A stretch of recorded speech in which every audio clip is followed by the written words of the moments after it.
नमस्कार दोस्तों, Radhe Radhe. Welcome back to your YouTube channel हमारी संस्कृति हमारी धरोहर।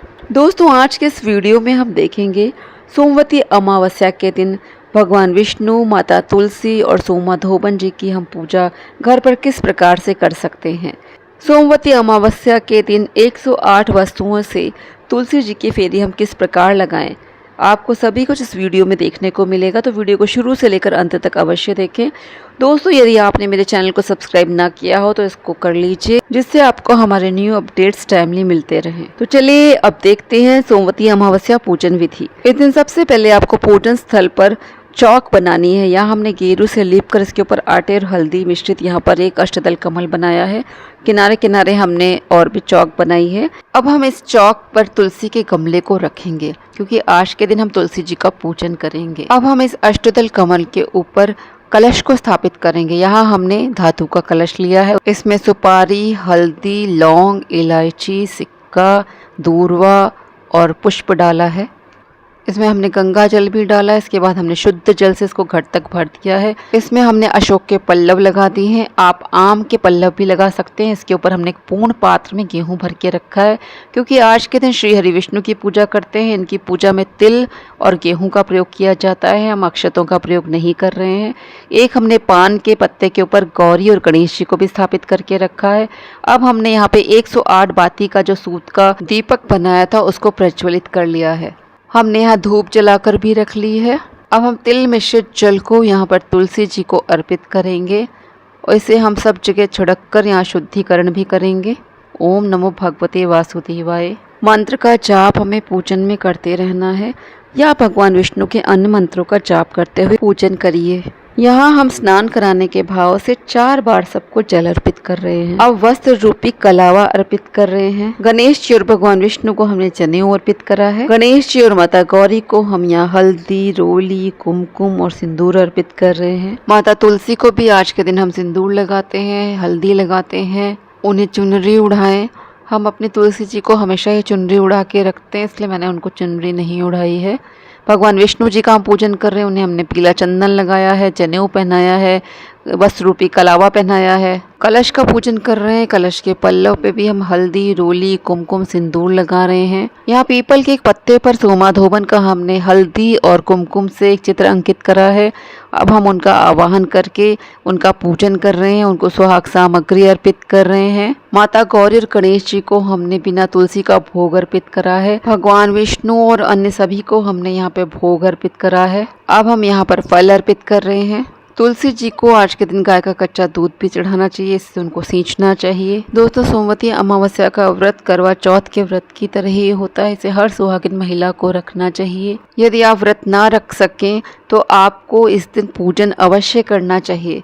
सोमाधोबन जी बहुत ही महान व पतिव्रता स्त्री थी और भगवान विष्णु की बहुत ही प्रिय हैं, इसलिए हमें इस दिन उनकी कथा अवश्य सुननी चाहिए। हाथ में आपको पुष्प, तिल अथवा कुछ गेहूं के दाने लेकर कथा को सुनना चाहिए। कथा सुनने के बाद वहीं पे आपको पुष्प और गेहूं अथवा तिल को वहीं श्री हरि के चरणों में अर्पित कर देना चाहिए। आज के दिन हमें हवन अवश्य करना चाहिए, क्योंकि आज का दिन पितरों को भी समर्पित होता है। इससे पितर प्रसन्न होते हैं।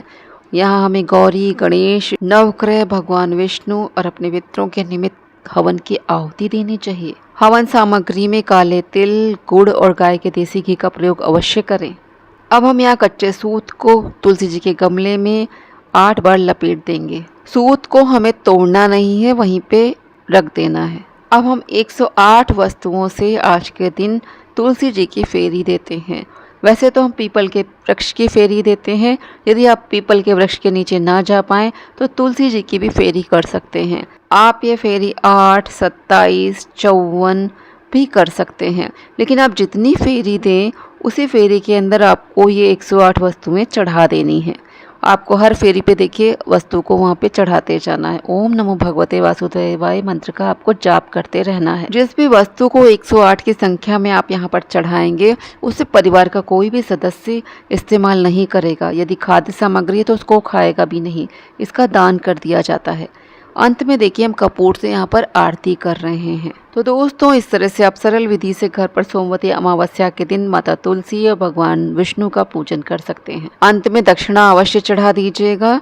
इससे पूजा में रह गई कोई भी कमियों को वह पूरा करता है और आपको क्षमा प्रार्थना भी यहाँ पे करना चाहिए। पूजा में कोई ना कोई क्योंकि गलती अवश्य हो जाती है। जल्द से आखिरी में आप आचमन करवा दीजिए। प्रभु को पहले दीपक दिखा दीजिए, फिर पूरे घर में दीपक को दिखा दीजिए।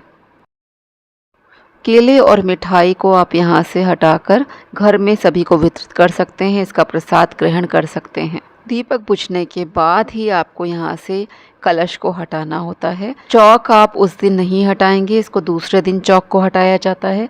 तुलसी जी के गमले को आप यहाँ पर जब दीपक ठंडा हो जाए तो उसके 2-3 घंटे के बाद यथास्थान जहाँ रखते हैं वहाँ पर रख दीजिए।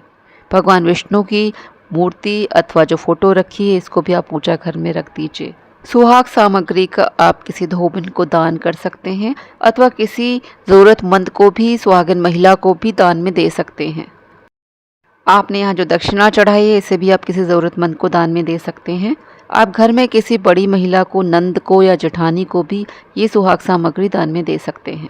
पूजा में चढ़ाए गए पुष्प, कलश में लगाए गए पल्लव, इन सब को हमें भूमि विसर्जन कर देना चाहिए अथवा गमले में भी विसर्जन कर सकते हैं इनका। कलश का जल आप गमलों में, पौधों में डाल सकते हैं। कलश में जो आपने सुपारी, सिक्का, हल्दी डाला है तो आप इसको पुनः इस्तेमाल कर सकते हैं। सुपारी और हल्दी को आप सुखा लीजिए, फिर उसका इस्तेमाल दोबारा कलश बनाने में कर सकते हैं। कटोरी में जो आपने गेहूं रखा है उसमें थोड़ा सा और गेहूं मिलाकर इसका दान कर दीजिए। आपने जो जनेऊ चढ़ाया है, यदि घर में कोई जनेऊ पहनता है तो आप उसे दे दीजिए अथवा ब्राह्मण को दान दे दीजिए। हवन के ठंडा हो जाने के बाद हवन की राख को आप गमलों में डाल सकते हैं। तो दोस्तों आज का वीडियो मैं यहीं पे समाप्त करती हूँ। मिलती हूँ फिर किसी अन्य वीडियो के साथ। आप लोग अपना ख्याल रखिए। जय श्री कृष्णा, जय श्री राधे। आप सभी को सोमवती अमावस्या की हार्दिक शुभकामनाएं।